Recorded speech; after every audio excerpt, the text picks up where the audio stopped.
A paz, meus amados irmãos. Me chamo Fernando e moro no Paraná. Este testemunho é para glorificar o nome do Senhor Jesus Cristo, e para que os irmãos acordem do sono profundo em que foram colocados. Começo este testemunho com uma oração. Pai Celestial, que o Senhor tenha misericórdia de nós, meros pecadores e transgressores da sua lei e de seus mandamentos. Que o seu Espírito Santo nos guie em todas as áreas de nossas vidas, e que o Senhor nos livre de todas as ações manifestas pelo inimigo. Que o Senhor abençoe todos os que estão ouvindo este testemunho. É no nome de Jesus Cristo que oro, te peço e te agradeço. Amém. Amados irmãos, as batalhas espirituais estão acontecendo a todo instante, mesmo que nossos olhos carnais não possam enxergar. Em um certo dia, eu estava prestes a começar a orar quando perguntei ao Pai: para quem o Senhor quer que eu ore esta noite, meu Pai? Então o Senhor me disse: ore pelos hospitais, pelas pessoas que estão internadas e pela minha igreja.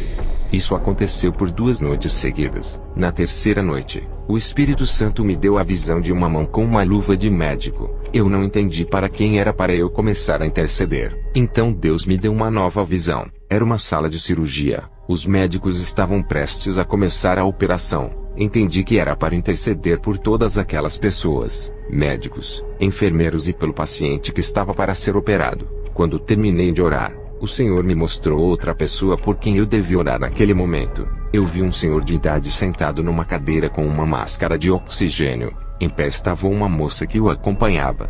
Então intercedi por ele, para que Deus fizesse uma obra de cura na vida daquele ancião.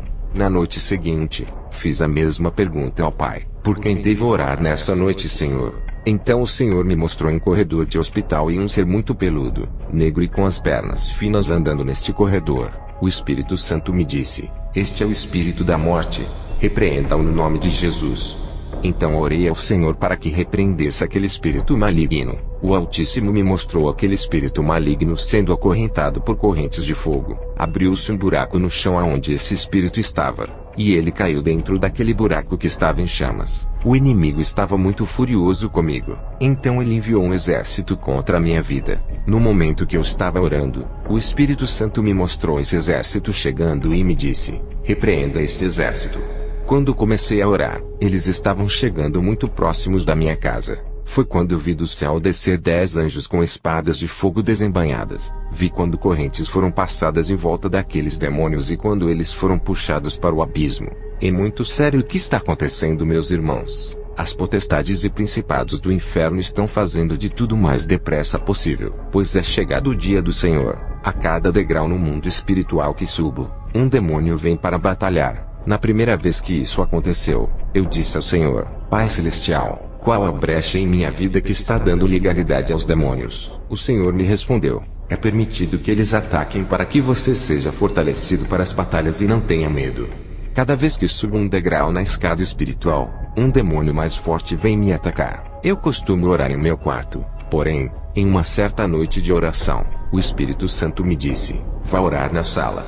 Então fui orar na sala. Me ajoelhei perto do sofá e comecei a orar. Alguns minutos se passaram, quando começou uma ventania muito grande. Quando escutei o telhado fazer um barulho muito grande, como se a ventania fosse arrancar o telhado, percebi que algo havia pousado em cima da minha casa. Mas não parei de orar em nenhum momento. Aquilo que estava em cima da minha casa entrou com uma força muito grande pela janela da sala fazendo um barulho enorme. Ele parou em pé na minha frente. Essa potestade do ar começou a me ofender. Ele estava muito furioso, mas eu estava com a cabeça bem baixa em oração. O Espírito Santo rapidamente me disse: não olhe para cima, apenas repreenda ele.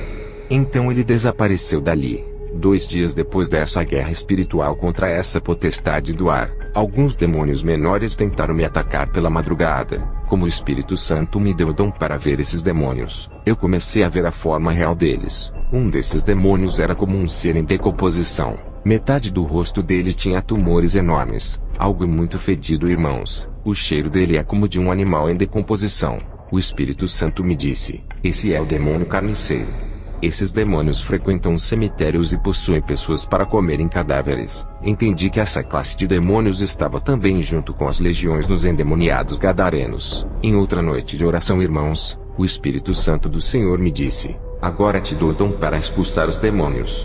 Depois que ganhei esse dom, passei pela maior prova até agora, amados. um demônio muito forte veio para batalhar contra mim. Era um demônio tão terrível que quando ele chegou para batalhar comigo, minha mãe que estava dormindo no quarto dela sentiu um frio sobrenatural a ponto de bater o queixo. Era uma presença muito maligna, irmãos. Ele só se retirou depois de muita oração e repreensão. Essa batalha foi a mais difícil que eu já tive. Eu digo aos irmãos, usem todas as armas que Deus lhe concede, mas não sejam alegres por causa das armas, pois está escrito: então os 70 voltaram cheios de alegria dizendo: Senhor, em seu nome os próprios demônios se submetem a nós. Jesus lhes disse: eu via Satanás caindo do céu como um relâmpago. Eis que eu dei a vocês autoridade para pisar em cobras e escorpiões e sobre todo o poder do inimigo, e nada absolutamente lhes causará dano. No entanto, alegrem-se não porque os espíritos se submetem a vocês, e sim porque o nome de cada um de vocês está registrado no céu.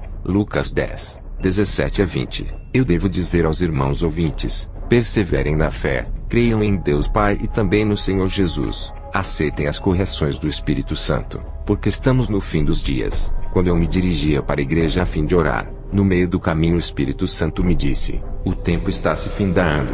Eu fiquei triste, irmãos, não pelo que me foi dito, mas porque observo quantas almas estão se perdendo. Estão na igreja apenas esquentando o banco. Muitos pensam: cometi o pecado, mas amanhã peço perdão ao Senhor. Chegando o amanhã, o mesmo pecado é praticado, e assim todos os dias. Isso se chama pecado de estimação, irmãos. Se libertem disso em nome de Jesus, pois chegará o dia em que não haverá mais o amanhã. Não se apeguem a nenhum pecado ou bem material, pois tudo isso há de passar, amados, como a palavra nos mostra. E Jesus lhes contou ainda uma parábola dizendo: o campo de um homem rico produziu com abundância. Então ele começou a pensar: que farei, pois não tenho onde armazenar a minha colheita. Até que disse: já sei, destruirei os meus celeiros, construirei outros maiores e aí armazenarei todo o meu produto e todos os meus bens. Então direi à minha alma: você tem em depósito muitos bens para muitos anos. Descanse, coma, beba e aproveite a vida. Mas Deus lhe disse: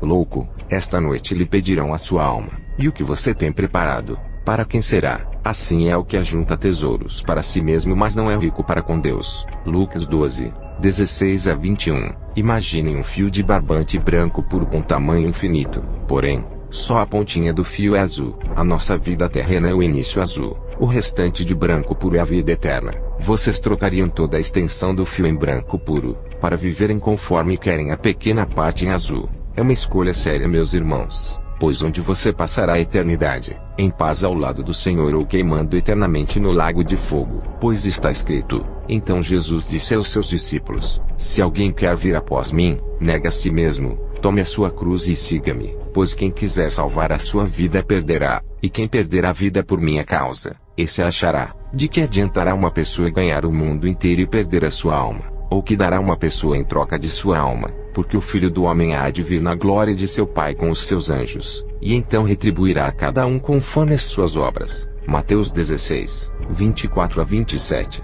Numa certa noite, eu estava sentado na varanda da minha casa. Quando olhei para o céu, minha visão foi aberta pelo Senhor. Irmãos, eu vi anjos e potestades dos ares batalhando acima do meu bairro. Uma batalha feroz entre a luz e as trevas. Nossos olhos humanos não podem ver o que há no plano espiritual, mas essas batalhas acontecem diariamente. Demônios tentando se apossarem de nossas vidas e anjos do Senhor tentando nos proteger por ordem do Pai. Por isso devemos estar constantemente em consagração ao Senhor, porque está escrito na Bíblia Sagrada: como filhos obedientes, não vivam conforme as paixões que vocês tinham anteriormente quando ainda estavam na ignorância. Pelo contrário, assim como é santo aquele que os chamou, sejam santos vocês também em tudo o que fizerem, porque está escrito: sejam santos porque eu sou santo.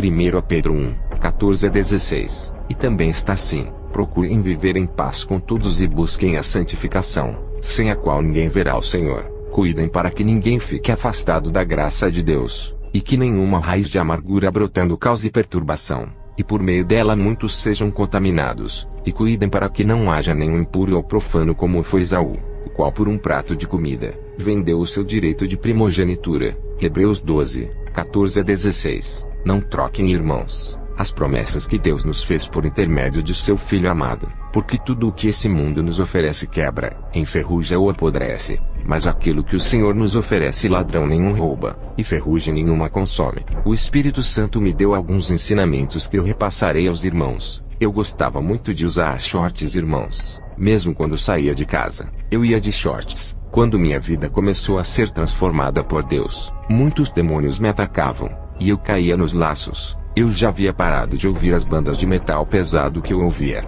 Não assistia mais televisão e nem em redes sociais eu mexia. Mas então não sabia de onde vinha essa legalidade que o inimigo tinha ainda em minha vida. Um certo dia, o Espírito Santo de Deus tocou em meu coração. Então eu comecei a perceber que os shorts que eu usava era o que dava legalidade para Satanás. Irmãos, peguem fotos ou até vídeos antigos dos anos 50. Percebam como o povo daquela época se vestiam e compare como nós nos vestimos hoje. Para os irmãos terem uma noção de como o mundo virou sodomita, os biquínis foram inventados em 1946. Causou tanta polêmica e era tão vulgar, que nenhuma modelo da época quis tirar fotos para divulgar aquela novidade. Então pagaram dançarinas de cabaré para posarem para as fotos de divulgação do produto novo. Hoje em dia, até as mulheres cristãs usam essa barbaridade nas piscinas ou nas praias. Toda essa vulgaridade virou uma normalidade nos tempos atuais, por causa da influência que a televisão exerce nas casas das pessoas. Tudo o que é planejado e arquitetado no inferno, vira inspirações para os estilistas desenharem e fabricarem aqui na Terra. Colocam essa nova moda nos programas e propagandas em televisões, para que sejam absorvidos pela grande massa da população. Assim Satanás trabalha por detrás das cortinas enquanto as pessoas acham que é só o mundo evoluindo. Tenham muito cuidado, irmãos, porque a própria moda é um principado. Ele trabalha dia e noite para afastar as pessoas do Criador. Olha o que diz a palavra. Quero pois que os homens orem em todos os lugares, levantando mãos santas sem ira e sem animosidade. Da mesma forma, que as mulheres em traje decente se enfeitem com modéstia e bom senso, não com tranças no cabelo, ouro, pérolas ou roupas caras, porém com boas obras como convém a mulheres que professam ser piedosas. 1 Timóteo 2, 8-10. Aos homens também se vistam de forma decente, para que não sirvam como pedra de tropeço na vida de ninguém. Todos precisamos cuidar do corpo, da alma e do espírito, pois assim como Deus é três, nós também fomos criados sendo três. Muitos cristãos dizem que Deus só quer saber do coração, mas o coração só representa a alma. Como cuidaríamos somente da alma se também temos o espírito e o corpo? Do corpo você cuida no vestir, e repreende todo o desejo da carne. Do espírito você cuida dos maus pensamentos e repreenda os pensamentos ruins lançados contra você. E da alma você cuida em todos os sentimentos. Repreenda todos os sentimentos negativos que nasçam no coração. O pecado acontece assim. Primeiro seu corpo cobiça com os olhos jogam para a mente e a mente repassa ao coração. Satanás primeiro cobiçou ser adorado como Deus, depois ele pensou que poderia ser como Deus, e em seu coração ele disse: subirei ao céu, exaltarei meu trono acima das estrelas e me assentarei no monte da congregação nas extremidades do norte. Subirei acima das mais altas nuvens e serei semelhante ao Altíssimo. Ou seja, ele desejou, planejou e agiu. Os irmãos podem pensar, por que só o de pensar ou desejar já é pecado? Jesus disse: vocês ouviram o que foi dito aos antigos, não mate, e ainda, quem matar estará sujeito a julgamento. Eu porém lhes digo que todo aquele que se irar contra o seu irmão estará sujeito a julgamento. E quem insultar o seu irmão estará sujeito a julgamento do tribunal. E quem o chamar de tolo estará sujeito ao inferno de fogo. Mateus 5, 21-22. O se irar contra o irmão é pecado da alma que vem do sentimento. O insultar o seu irmão ou o chamar de tolo são os pecados que foram pensados em espírito, mas são verbalizados, fazendo assim o corpo pecar também. Jesus também disse: vocês ouviram o que foi dito, não cometa adultério. Eu porém lhes digo, todo que olhar para uma mulher com intenção impura, já cometeu adultério com ela no seu coração. Mateus 5, 27-28, é um pecado que não foi consumado fisicamente. Ou seja, seu corpo não se deitou com a mulher, mas sua alma e seu espírito pecaram, pois a alma teve a intenção impura e o espírito imaginou adultério. Por isso eu digo, se deixarmos de cuidar de um só dos três, corpo, alma e espírito, deixando qualquer um deles picarem, seremos sim lançados no fogo que arde eternamente, como Satanás também será. Irmãos, eu peço a vocês que perdoem a quem tem de perdoar, peçam perdão a quem precisa pedir perdão. Não guardem nenhum sentimento ruim contra o seu próximo. Pelo contrário, ore por aqueles que querem o seu mal. peçam a direção de Deus para que Ele vos ajude a largar todos os pecados e a se purificarem de tudo que é do maligno, porque não houve nenhuma reforma no céu, meus irmãos. O caminho continua sendo espinhoso e a porta ainda continua a ser estreita. Só serão salvos aqueles que persistirem na fé e guardarem o amor a Deus. No reino de Deus, irmãos, pecado nenhum entra, nem mentiras ou falsidade. Por isso vigiem a todo momento, porque ninguém sabe quando vem o Senhor. Está escrito: estejam preparados, com o corpo cingido e as lamparinas acesas. Façam como os homens que esperam pelo seu Senhor, ao voltar ele das festas de casamento, para que logo abram a porta quando vier e bater. Bem-aventurados aqueles servos a quem o Senhor, quando vier, encontrar vigilantes. Em verdade lhes digo que ele há de cingir-se, dar-lhes lugar à mesa, e aproximando-se os servirá, quer ele venha à meia-noite ou de madrugada. Bem-aventurados serão eles se os encontrar vigilantes. Lucas 12, 35 a 38. E também diz: eis que venho como ladrão. Feliz aquele que permanece vigilante e conserva consigo as suas vestes, para que não ande nu e não seja vista a sua vergonha. Apocalipse 16:15. Estejamos sempre preparados, irmãos, com nossas vestes limpas e livres de pecados, para que quando vier o Filho do Homem, estejamos todos prontos para tomarmos os nossos lugares à mesa. Que o Senhor nosso Deus abençoe todos os que estão ouvindo este testemunho. Amém.